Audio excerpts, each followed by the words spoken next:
La pandemia de COVID-19 ha hecho replantearnos las distintas maneras en las que nos relacionamos los unos con los otros y, sobre todo, nos ha hecho conscientes de lo mucho que estamos interconectados. ¿Cómo se han construido nuestras actuales redes de comunicación? ¿Con qué propósitos? ¿Benefician a todos por igual? ¿Han tenido alguna consecuencia negativa? ¿Qué papel ha jugado la comunicación a lo largo de la historia? ¿Cuál ha sido su motor? ¿Los intereses que la impulsan? ¿Los avances tecnológicos han permitido avances en la comunicación o es la comunicación la que ha permitido los avances tecnológicos? ¿Todos estamos incluidos en este mundo globalizado o, a partir de la globalización, hay quienes cada vez son más excluidos? ¿Qué implicaciones tiene el estar incomunicado? ¿Las herramientas digitales podrían solucionar nuestros problemas de comunicación? Intentaremos abordar estos y otros temas en el programa de hoy.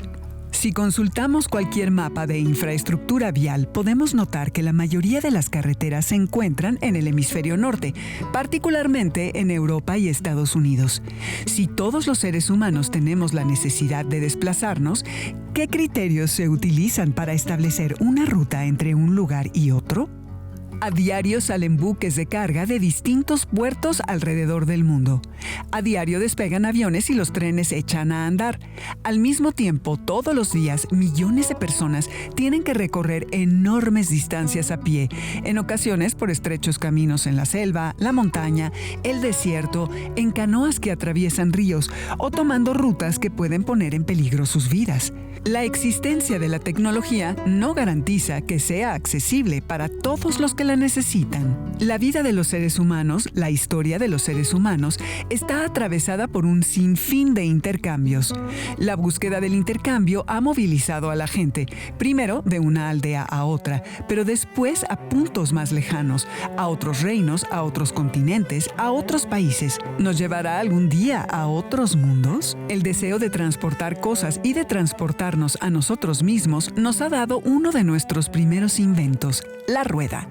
Se tiene registro de las primeras ruedas 3.500 años antes de nuestra era. Se trataba de simples discos de madera con un agujero en el centro para colocar el eje. Algunas de las primeras ruedas se hicieron cortando troncos de árboles.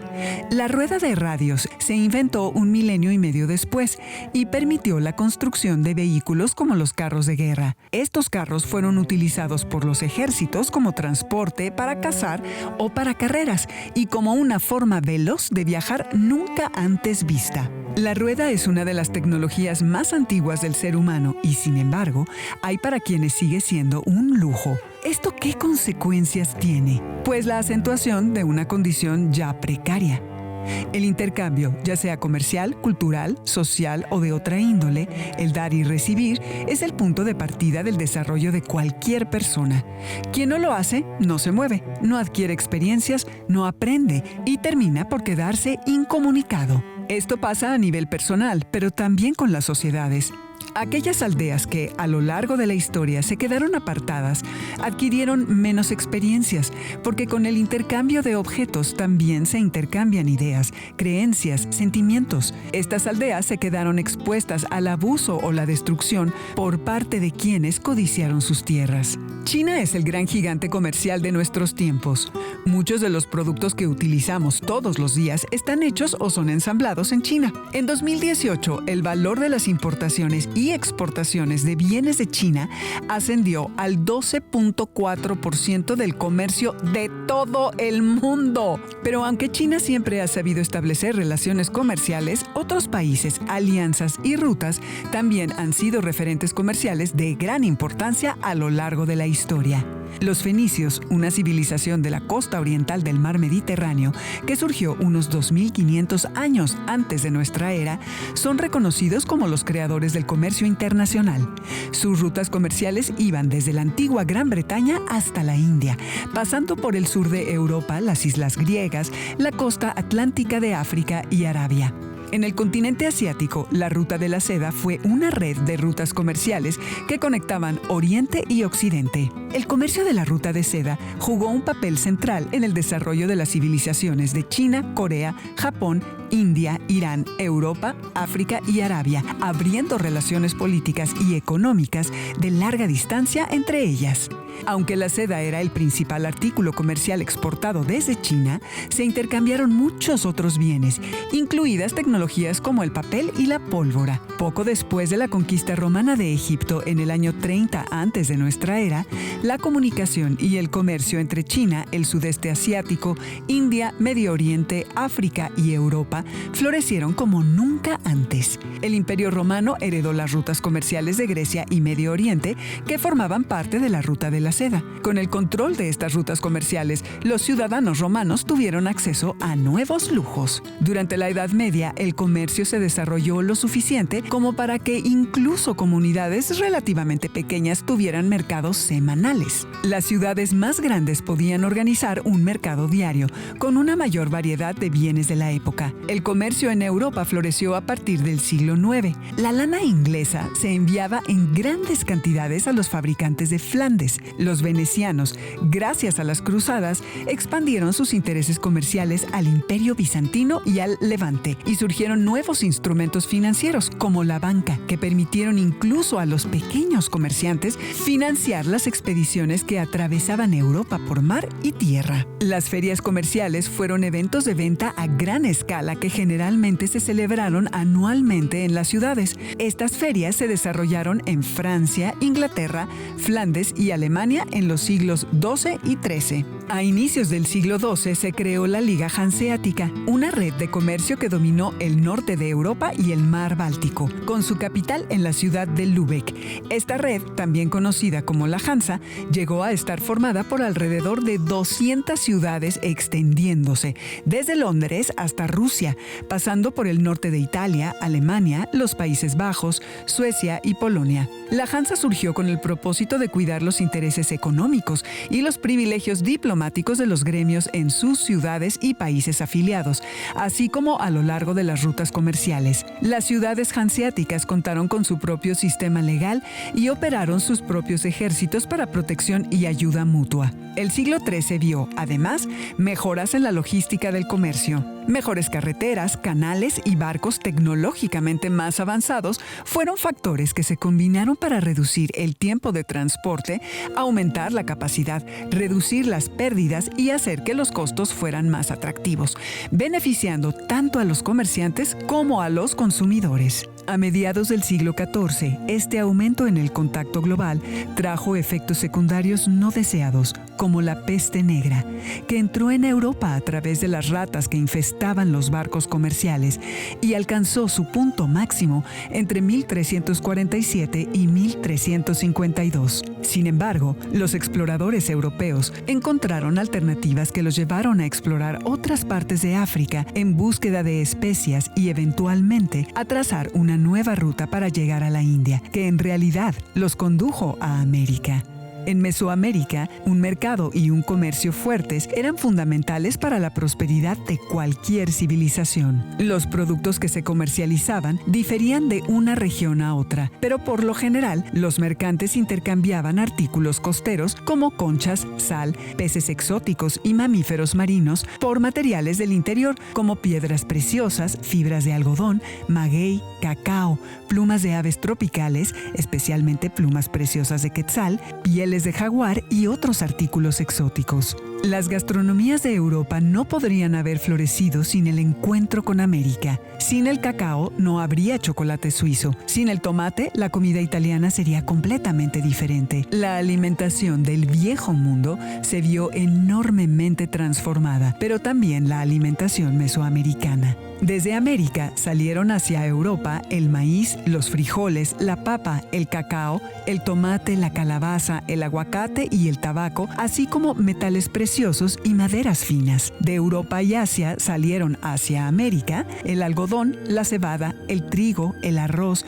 la caña de azúcar, el café, las naranjas y los limones, y animales como las vacas, los caballos, los cerdos, las ovejas y las cabras. Es fascinante pensar que, además, todas estas especies, tanto de plantas como animales, son resultado de miles de años de domesticación. Su intercambio, entonces, no solo fue un intercambio de ingredientes, sino de trabajo y conocimientos milenarios de las culturas del Viejo y el Nuevo Mundo. Usualmente nos concentramos demasiado en los grandes nombres de la historia, como si la historia fuera hecha solamente por un puñado de personas. Si bien es cierto que algunos personajes han tenido más poder que otros por su posición política o económica, la historia se construye de una manera más compleja. Este era el pensamiento de Fernand Braudel, considerado por algunos como el historiador más importante del siglo XX. Braudel insistía en que la historia no solo debía recopilar testimonios, sino construirse apoyándose en la geografía,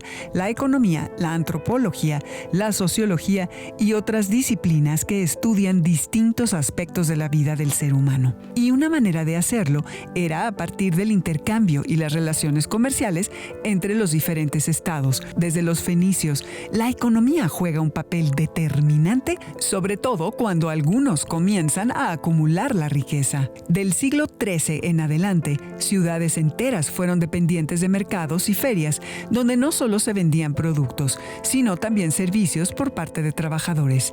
En la ciudad de Brujas surgió la primera bolsa de valores, un lugar de encuentro de banqueros y comerciantes. Se ubicaba en una posada llamada Huisterburtse, propiedad de la familia Van der Burtse, y atraía a gente de toda Europa, especialmente de Génova, Florencia y Venecia.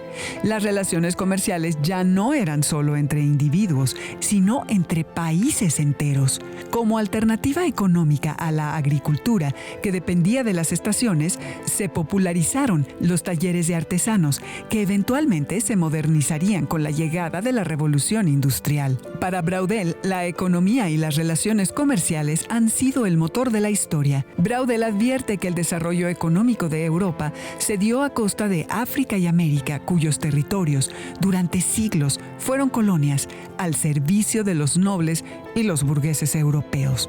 En otras palabras, el desarrollo económico lo impulsaron no solo los comerciantes, sino pueblos enteros, quienes también cambiarían el rumbo de la historia con revoluciones.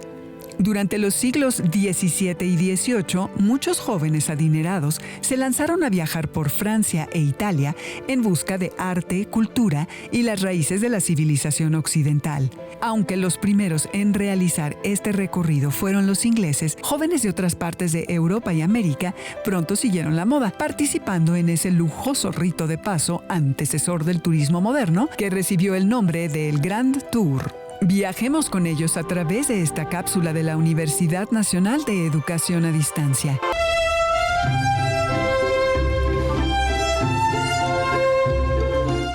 En 1670, Richard Lascelles, mentor de los primeros viajes de formación de los jóvenes aristócratas ingleses por el continente, podía ponderar las ventajas de tal experiencia con una expresión que hoy nos recuerda inevitablemente las carreras ciclistas.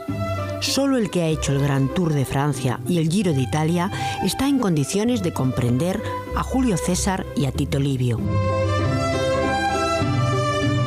Sin embargo, este tipo de viajes que dan comienzo en el siglo XVII y desaparecen en el siglo XIX adquieren sus características paradigmáticas en el 700, su época de mayor esplendor. El Grand Tour puede definirse como un viaje iniciático que permite a los jóvenes aristócratas ampliar sus conocimientos políticos y sociales en diversos estados europeos, singularmente Francia, y artísticos y de cultura clásica en Italia. El Grand Tour es por excelencia un invento inglés, que luego sería copiado por jóvenes acomodados de otros países europeos, incluyendo España. Es un viaje de formación en que el protagonista viaja con un preceptor y un séquito de servidores durante un periodo medio de 2 a 3 años, recorriendo diversas ciudades de Francia e Italia, aunque también puede derivarse hacia Alemania y Holanda en la Europa del Norte y llegar hasta Sicilia, Dalmacia y Grecia en la Europa del Sur. Para el marqués de Caraccioli, París era en el siglo XVIII le modèle de nation étrangère, Un siglo antes, el pintor Nicolas Poussin, interrogado sobre las razones de su resistencia a regresar desde Roma a Francia, se inclinó y recogió del suelo un poco de arena, mostrando a su interlocutor el polvo de pórfido y de serpentina que brillaba en la palma temblorosa en su mano. Ahí estaban Horacio y Tácito, la antigüedad y su pasada grandeza, el culto nostálgico del paganismo, el retorno al clasicismo como ejemplo de belleza y como norma de vida. Dentro de lo que llamaríamos el Gran Tour clásico, no pueden faltar las estancias en París, en Roma y en Nápoles, siendo por el contrario más ocasionales las extensiones a Sicilia, Dalmacia y Grecia. En París, las visitas incluyen las salas de conciertos, óperas y teatros, las logias masónicas, los gabinetes de curiosidades, las academias y las sociétés savantes, las casas particulares de los sabios y, sobre todo, los cafés y los salones. Después se pasan los Alpes por Saboya, o sobre todo por Suiza, poniendo en valor el vértigo de las alturas, como reflejan los numerosos libros, los fogosos poemas, las espléndidas pinturas o la magna obra del barón de Zurlauba, con sus 5 volúmenes y sus más de 270 grabados.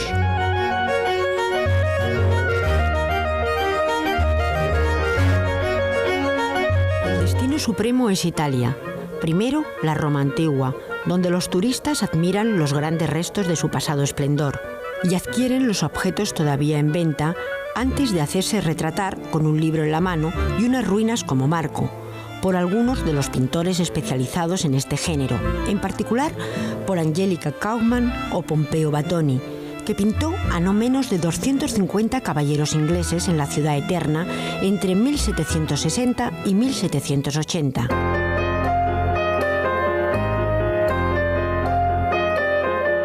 Segundo, Nápoles, que permite por un lado la visita a los grandes trabajos arqueológicos de Pompeya y Herculano, así como tomar contacto con el neoclasicismo y por otro enamorarse del Vesubio, aunque quizás nunca con tanto entusiasmo como William Hamilton, el embajador británico, el patrocinador de esa obra singular ilustrada por Petro Fabris que fue Campi Flegraei, Observation of the Volcanoes of the Two Sicilies de 1776. De Nápoles, los que pueden cruzar el estrecho de Mesina y llegan a Sicilia para ver los templos griegos que les faltan tras haber contemplado los de la Magna Grecia en el Mezzogiorno italiano. Y ya solo los más eruditos van más allá y llegan hasta la costa oriental del Adriático para contemplar el palacio de Diocleciano en Spalato o para ver el Partenón en Atenas. Los turistas no vuelven nunca con las manos vacías, sino que se traen el libro, el jardín y la colección. El jardín toma la forma de un herbolario o de una serie de láminas describiendo la flora del lugar. La colección puede ser de geología, botánica y zoología, o puede ser de monedas, estelas y relieves. El libro puede ser un diario propio o una relación escrita por sus acompañantes, de modo que Boucher de la Richarderie puede incluir en su Bibliothèque universelle de Voyage de 1808 más de 3.000 títulos. Y aún quedan los souvenirs por excelencia, los retratos citados y las tarjetas postales, es decir, las vedute encargadas en Roma a Giampaolo Panini y en Venecia a Francesco Guardi o a Canaletto.